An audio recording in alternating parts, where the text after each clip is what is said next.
The first voice she heard outside the rover wasn't the human rescue team. It was a voice she had hoped to forget. "Open up, Lyra. We know you're in there." Lyra's blood turned cold. Her arms tightened around her child. Jack looked up. From the comms panel, confused by the sudden fear on her face. "Who is it?" he asked. She stepped back from the door like it had caught fire. "It's them," she whispered. "My tribe. The ones who left us to die." Outside, footsteps crunched. In the melting snow. A second voice, sharp and mocking, called out, "We followed your trail. Didn't think you'd last this long. Found the beast's blood. That was your doing?" Jack's jaw clenched. "They followed the Kurlax's trail back here?" Lyra nodded. "They come after storms, to search for what's left. Or to steal from the dead." Jack grabbed his jacket and limped to the door. "Let me talk to them." "No," Lyra said quickly. "They'll see you as a threat." Jack raised an eyebrow. "I am a threat." Before she could answer, the tribe members banged on the door again, this time harder. "You survived with a human?" The first voice growled. "You shame us all." The rover door creaked slightly under the force. Jack sighed and glanced at Lyra. "You want me to keep it locked?" he asked. She didn't answer right away. All her life she had feared these voices, obeyed them, let them decide who lived and who didn't. But now, after everything, after Jack, she was no longer the same woman. "Open it," she said. Doors slid open with a hiss. 3 tall alien figures stood there, wrapped in furs and weapons slung across their backs.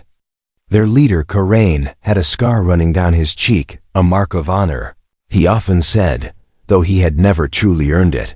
Korin's eyes narrowed when he saw Lyra standing beside a human male. Well, he sneered, "You didn't just survive, you made friends with the enemy." Jack stepped forward. "She's alive because she had the strength you never had." Korin laughed. "You think she's special now? She's still nothing, just slower to die." Lyra's child peeked from behind her, his small hand grabbing her dress. Korin noticed and smirked. "And the boy? Still breathing?" "Should have frozen like the weak ones." Something inside Lyra snapped. She stepped between Jack and Korin, her voice calm but full of fire. "You left us. You said we weren't worth saving. But this human, this stranger, he gave more than any of you ever did." Korin's smile faded. "You dare speak against your tribe?" "I'm not part of your tribe anymore," she said coldly. For a moment, no one moved. Then one of the other men raised his weapon. "We should kill the human and take the child. He's still tribe blood." Jack's eyes darkened. He pulled out his plasma knife. "Try it," but Lyra held up a hand. "No more killing," she said. "If you want to hurt someone, hurt me. I won't stop you, but I won't let you touch my son. And you'll never touch this man." Korin stared at her, then spit on the snow. "You're not worth it." He turned to leave but paused and looked back one last time. "You'll regret choosing a human over your own people." Lyra stepped forward. "I didn't choose a human over my people," she said. "I chose kindness over cruelty." The 3 aliens vanished into the snow, their shadows growing smaller. Jack closed the door behind them and leaned against it. "Well, that went better than I expected." Lyra finally let out the breath she had been holding. "You stood up to them," Jack said. "I had to," she replied. "They were never really my people." He walked over to her, placed a hand on her shoulder. "So what now?" She looked at her child, who was quietly smiling.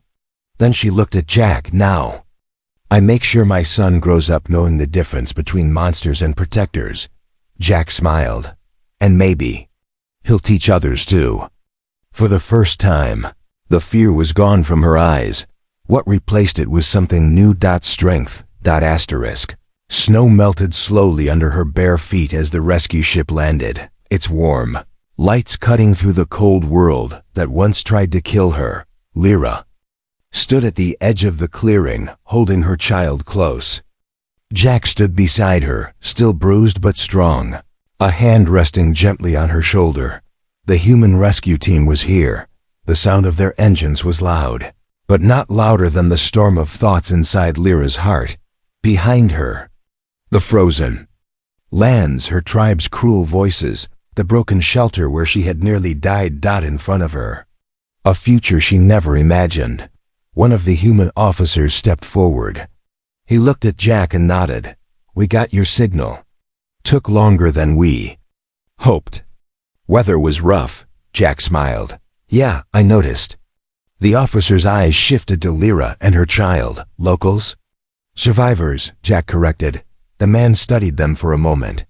"We have medical pods, food, fresh clothes. You're safe now." Lyra said nothing. Safe. It sounded strange. She had never been safe before. She looked up at Jack. "What happens after this?" He took a breath. "That depends on you." She blinked. "Me again?" Jack nodded. "They'll take us to the base. You and your child can rest. Start fresh. Or, if you want, I can talk to the council. We could sponsor your stay. Even give you a new home. One where you're wanted."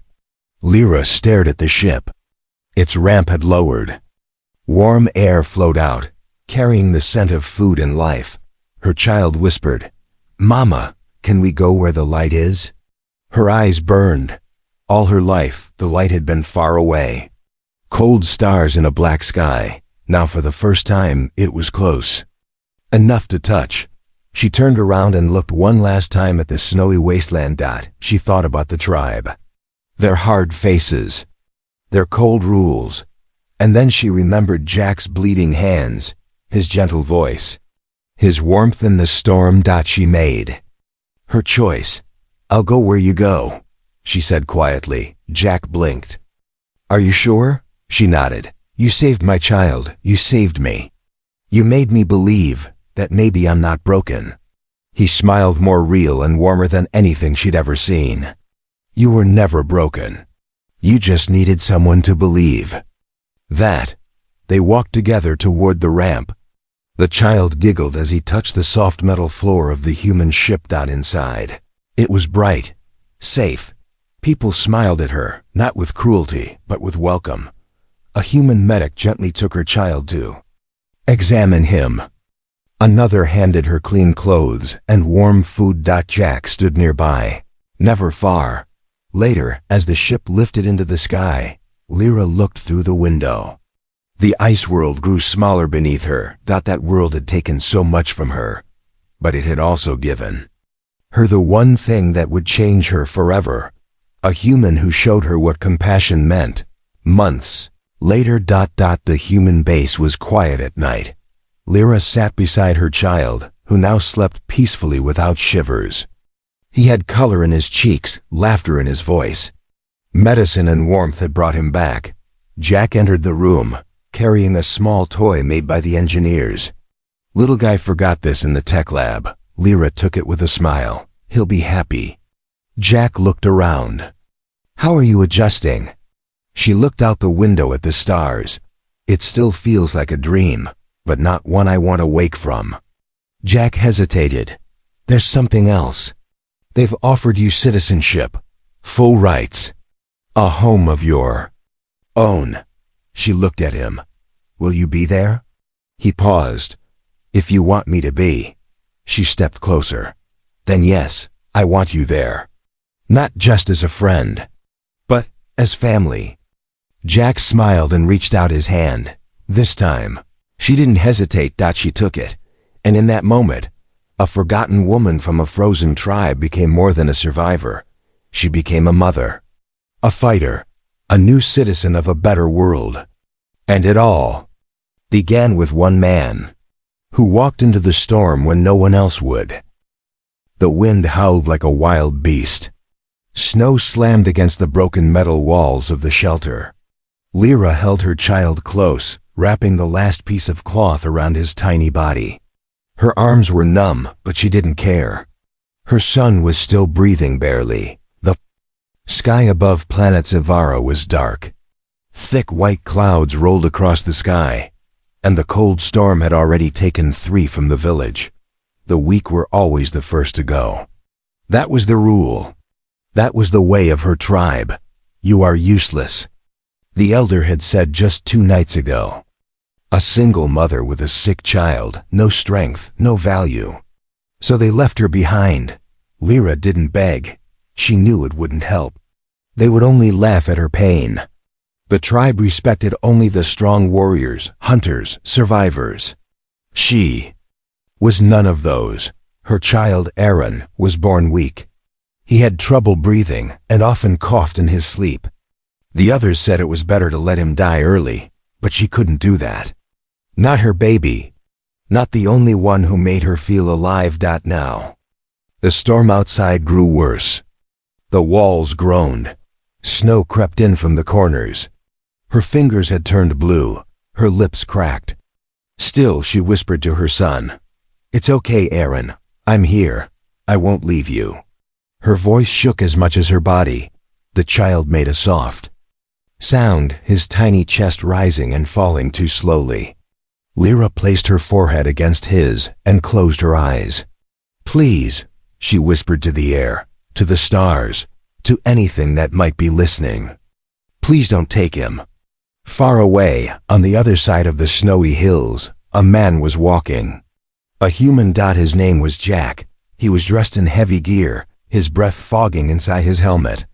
The cold was intense, but his body was strong, and his spirit was even stronger. He was not from Zevara. He was part of a small research team from Earth, sent to study alien weather patterns. But right now, Jack wasn't thinking about research.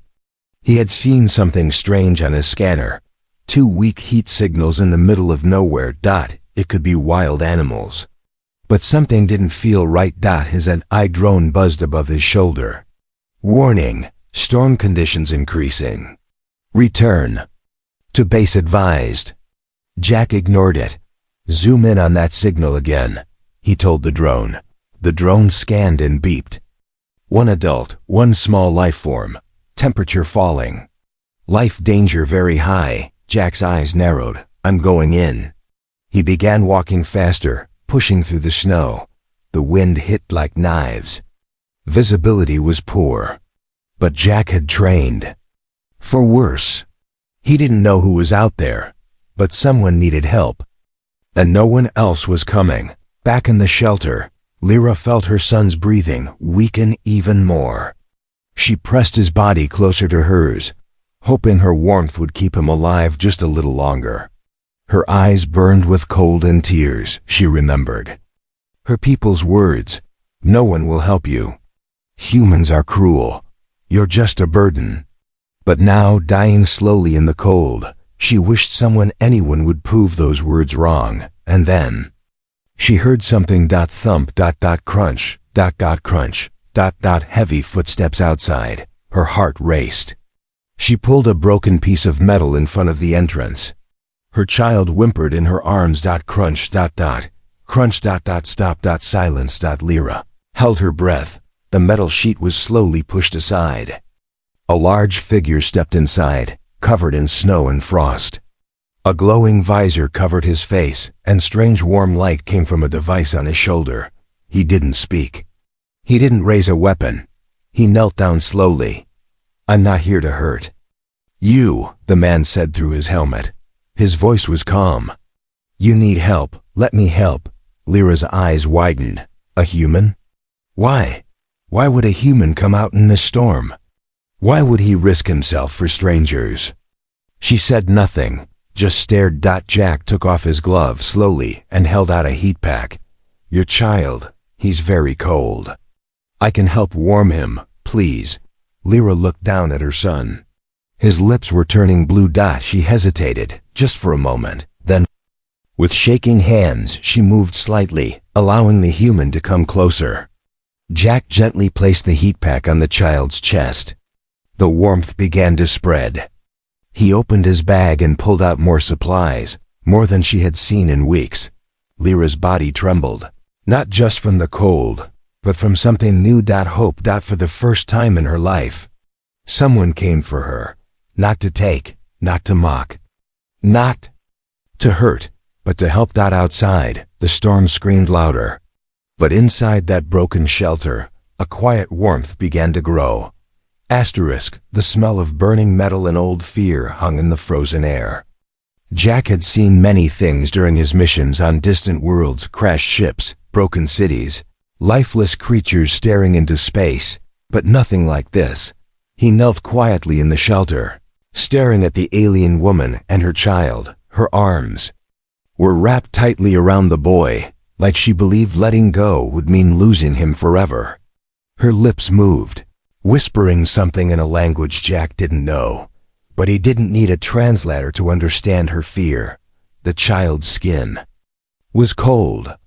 Too cold. Jack opened a thermal pack, pressed it to the boy's chest, and adjusted his own suit to share heat. "Hang in there, little guy," he muttered, more to himself than anyone else. The woman didn't speak. Her wide, scared eyes followed every move Jack made. She looked like a cornered animal, unsure if this human was a savior or just another predator. Jack took off his helmet. His face was red from the cold, but his eyes were kind. "I'm not your enemy," he said softly. "I'm not here to hurt you." The woman stared. Her name was Lyra, and she had never seen a human before, not this close. In her tribe, humans were told to be dangerous, cold-hearted, machines-wearing skin. They destroyed, they took, and they left nothing behind. But this one had no weapon in his hands, no cruel grin on his face, just steady hands trying to save her son. Lyra's voice cracked like dry ice. "Why? Help us." Jack looked at her. "Because no one else will." Lyra froze. "No one else will." That sentence struck her like thunder. That was what the tribe had told her when they pushed her out, when they took the last bit of food and left her and her child to die. And now, a stranger from another world had said the same words, but with completely different meaning. He came because no one else would. Jack looked around. The shelter was falling apart. The wind outside screamed like angry ghosts. They wouldn't survive the night here. Not in this broken shack. Not with a sick child. He grabbed his wrist communicator and pressed a button. "Ava, come in." A small drone above beeped to life. A mechanical voice replied, "Signal unstable. Rescue not advised." Jack ignored it. "Map the fastest route to my rover. I need to carry two." "Survival risk, 88%, the drone warned. "Do it anyway." Lyra watched as the man argued with a machine in the air. Was he going to leave? She felt her heart sink, but Jack turned back to her and said, "We can't stay here. I have a rover 1 kilometer east. It's warm, safe, but we have to move." Now, she shook her head in fear. "The storm, it kills." Jack gave a small smile. "Only if we stop moving."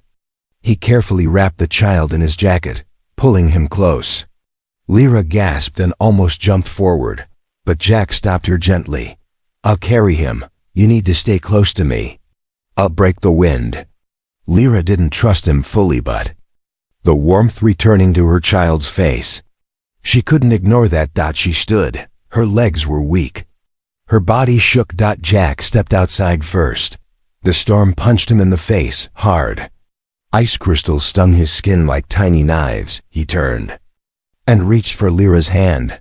"Come on." She hesitated, then took it. Together, they stepped into the white chaos. Snow came from every direction. Wind pulled at their clothes. But Jack never let go of her hand. Step by step, they pushed forward.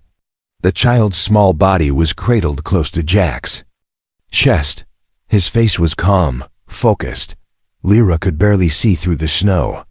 She stumbled twice. Jack caught her both times. "Almost there," he shouted through the wind. They reached the rover, an old Earth model, half buried in ice. Jack opened the door with a code and shoved it wide. Warmth blasted out like a miracle. He helped Lyra inside, placed the child on a heating bed, and quickly sealed the door. Silence. Warm, quiet silence. Lyra sank to her knees, looking at her son. His color was returning, his chest rising more easily. Jack sat against the wall, breath heavy. "You're safe now," he whispered. Lyra stared at him for a long moment. Her lips trembled, but not from cold. You're not like the stories," she said. Jack smiled gently. "Stories can be wrong." Lyra had never touched a human before, not like this. Not with her child in his arms. She stared at Jack as he checked the boy's breathing again. His hand, covered in a glove, moved with careful skill, not fast, not rough, but full of something. She didn't understand gentleness. She sat near the corner of the warm rover, legs pulled to her chest, afraid to blink in case it all vanished. The storm still roared outside, but in here, it was calm, peaceful, safe. Jack knelt beside the heating bed where the child lay. "He's going to make it," he said softly. "His body is warming up. You got to him just in time." Lyra lowered her head. "No," she whispered. "You got to us just in time." Jack looked at her, his eyes thoughtful. "You carried him through the cold. That took strength." Strength, that word had always been used against her. "You're not strong enough. You're a weak mother. You'll never survive without us." Now a human someone she was raised to fear said it like it meant something good. Jack removed his glove and placed his bare hand on the child's forehead. His fingers glowed slightly with warmth from his survival suit. The boy made a soft sound and moved for the first time. Lyra gasped. She crawled forward and reached for her child, but paused again as her eyes locked on Jack's hand. It was not a hand that hurt. It was a hand that healed. For the first time she spoke his name. "Jack," he turned. "Why did you really come?" She asked. "No one comes for people like us." Jack sat on the floor beside her. His body looked tired, but his voice was calm. "I was scanning for life signs. My drone found yours. The others told me not to go out in this storm. They said it was just animals or lost scavengers. Not worth it." He paused, but I couldn't stop thinking. What if it was a child? Lyra was quiet for a long time. Then she said something she never thought she would. "My people. They left us to die." Jack didn't look shocked.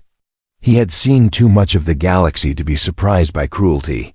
"I've seen that before," he said. "On other planets. Even on Earth. Sometimes the ones who are supposed to protect you don't." Lyra felt her eyes burn. She quickly looked away. She didn't want to cry in front of him. Not in front of a stranger, but something inside her was breaking. No melting. He wasn't just saving her child. He was making her feel human again. "You're not like the stories," she said quietly. "The stories about humans," Jack chuckled. "Let me guess. Monsters? War machines? Heartless?" She nodded. He leaned back and closed his eyes for a moment. "Yeah, some of us are. But not all. Just like not all aliens are bad either." There was silence again. Then Lyra asked something small, but heavy. "What? If I want to believe in you?" Jack opened his eyes. "Then start by believing in yourself first," he replied. Lyra stared at him. No one had ever said that to her. Her worth had always been tied to others, her tribe, her bloodline, her strength. Now, here in this small metal box with a storm outside, a human was trying to give her something more powerful than food or fire. Dignity. Suddenly, the rover's lights flickered. Jack's face turned serious. He checked the control panel. Power drain. "The storm's stronger than I thought." Lyra stood up quickly. "Is it dangerous?" "It could be. If the core freezes, the heat shuts off." She panicked. "We'll freeze again." Jack looked at the sleeping child, then at Lyra. "No, I won't let that happen." He stood, grabbed a toolkit, and opened the engine panel near the floor. Steam hissed out. The air grew colder instantly. Lyra hugged her child close. "What are you doing?" "Rerouting heat from my suit battery into the core," he said. "But that will leave you cold," she said. He smiled without looking back. "Then I'll just have to be brave too." His hands worked fast, even as his body started to shake. Lyra couldn't look away. His fingers turned red. Frost gathered on his sleeves, but when the heat kicked back in with a soft hum, she knew this man wasn't pretending to care. He cared. And for the first time in her life, she wanted someone like that to stay, not just to save her child, but maybe to save her too. The growl didn't come from the wind. It came from something alive. And it was close. Lyra froze. Her eyes shot toward the door of the rover.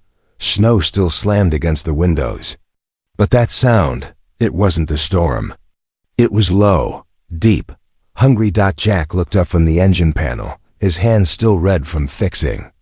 "The power, did you hear that?" he asked. "Yes," Lyra whispered. "And I know what it is." Jack grabbed his scanner. The screen blinked. Life form detected. Large, fast, closing in. Lyra's voice was tight with fear. "It's called a Kurlax. It hunts during ice storms. It smells warm blood in the snow." Jack stood slowly. "Big?" She nodded. "Very, and smart. It waits outside. Broken shelters like this. Waits until the fire is lit." Jack glanced at the glowing heater. "So we just rang the dinner bell." The child stirred in the warmth, unaware of the danger outside. Lyra backed toward him protectively. "We can't fight it. No one in my tribe ever killed one and lived." Jack opened a storage locker and pulled out a flare gun and one plasma bolt. "Then they never tried with a human." Lyra stared at him. "You'll die." Jack gave her a calm look. "Maybe, but I won't let it inside. Not while you and your son are here." Lyra didn't know what to say. No one had ever spoken like that for her before. Not her tribe. Not her family. This human barely knew her. And yet, he was willing to fight a storm beast to protect them. Boom. The rover rocked. Something heavy slammed into the side. The lights flickered. The child woke and cried. Jack handed Lyra the flare gun. "If it breaks in, use this. Aim for the eyes. Don't miss." "What about you?" she asked. "I'll distract it." Before she could stop him, he opened the door and vanished into the snow. Outside, the world was white chaos. Jack could barely see, but he heard it, the beast circling the rover. Heavy footfalls, a guttural snarl. It moved fast for something so big. He yelled into the wind, waving his arms. "Hey, come on. I'm right here." The Kurlax stopped, then it charged. Jack jumped sideways as the beast leapt toward him. It had 4 legs, thick white fur, and jaws filled with long black teeth. Its eyes glowed faint blue, perfectly adapted to the storm. Jack rolled through the snow and fired his plasma bolt. Crack! The bolt hit the Kurlax in the side. It roared in pain but didn't stop. Now it was angry. Jack ran, leading the beast away from the rover. He stumbled, got up, kept running, but his legs were slow in the snow. The beast was gaining. Suddenly, bang! A flare burst in the sky. Bright, red light lit up the blizzard. The beast turned its head just long enough. Jack turned, pulled a small knife from his belt, and stabbed it into the creature's side as it lunged. The Kurlax screamed and swiped at him. Its claws tore through Jack's jacket. Blood spilled on the snow, but the beast was hurt now. It backed away, limping, bleeding from the side. It snarled at Jack, then turned and vanished into the storm. Jack collapsed to his knees, breathing hard. He pressed his hand to the slash across his chest. It burned. Warm blood stained the snow beneath him. Then he heard footsteps. Lyra was running through the snow toward him, holding her child wrapped in a blanket. "You're bleeding," she shouted. Jack gave a weak smile. "Didn't I say not to come out?" "Here." She knelt beside him, tears in her eyes. "And leave you to die? Never." She helped him stand. He leaned against her. Together, they walked back toward the rover. Inside, Jack lay on the floor while Lyra tore cloth from her own clothing to stop the bleeding. "You were lucky," she said. "The beast will come back when it smells your blood again," Jack chuckled. "Let it try." You shot a flare straight into its eyes. "Remind me not to make you angry."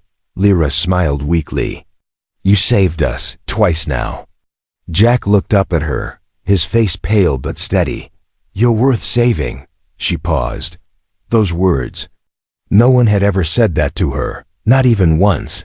And now, with a storm outside and a wounded human beside her, she felt something strange in her heart. Warmth, not from fire. From him, asterisk.